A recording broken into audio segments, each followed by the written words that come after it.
Closing roads in national forests. Hi, I'm Chris Casteel in the Washington Bureau of the Oklahoman. The U.S. Forest Service has been closing off access to all-terrain vehicles and to some other vehicles in national forests.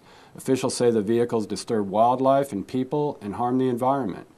A House subcommittee recently held a hearing on the issue, and Congressman Dan Boren, a Muskogee Democrat whose district includes the Ouachita National Forest, asked some pointed questions about the policy. Congressman, you've been hearing from some of your constituents about this issue. What are they saying? They're very upset. In fact, there's a columnist in one of the smaller newspapers out of Poto who has a little column called "Down the Gun of a Barrel" or "Looking Down the Barrel," and he has a lot of wildlife folks who are involved in hunting and fishing, and they write into him, and he kind of got a group together.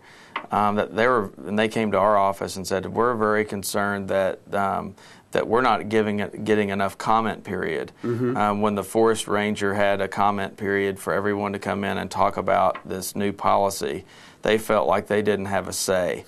And so we were able to actually ask the Forest Service for an additional amount of time, but we still feel like there's a lot of this beautiful forest that's off limits to taxpayers. And I mean, this is taxpayer-funded land, so we should all be able to use it. And I mean, I would say most people are pretty good stewards of the land, especially sportsmen. Right.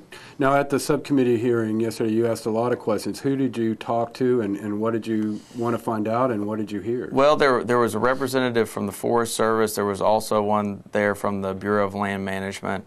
And we specifically, obviously, talked to the Forest Service, and we asked the representative if he would work with us on it, because what happens with hunters, for instance, they need to go into the woods, they need to scout, they need to do that sort of thing, and they were not allowing that. They were only allowing certain times of the year when you could go in. Now they couldn't go in on foot, or they couldn't go in by vehicle? On vehicle. Okay.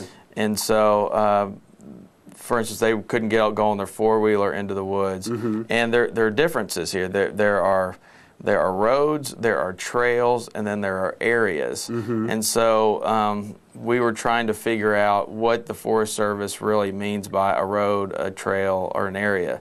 There are like 5 categories of roads, and then there are trails, and then in the areas, for instance, in the Ouachita Forest, we didn't even have any rules on the areas, and so we were trying to figure that out and give more input for our local citizens. The problem is they have the Forest Service has so many lands all across the United States that they kind of did a one-size-fits-all. The person, for instance, from the Bureau of Land Management, they had worked on a similar case, and they had tried to cut off an area because there was some kind of a sand tortoise or something like. We don't have that in Oklahoma. It was a big tortoise that we don't even have.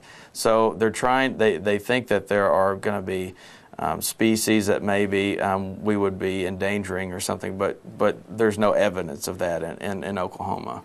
Right. Well, is this a done deal, or is there room for compromise on this in the future? There's room for compromise. Okay. The Forest Service said that they would work with us, that they would help get additional comment period, and hopefully the local office there will work with us as well. And you plan on staying on them about this, I assume? We do. In fact, there's a state senator and a state representative that introduced legislation at the state level calling on the congressional delegation to do this. Is that right? We definitely wanted to, I think it was Senator Corn was one, and I think Neil Brannon was the representative. So we definitely wanted to help them, and they're our constituents as well, so we wanted to push the Forest Service on this.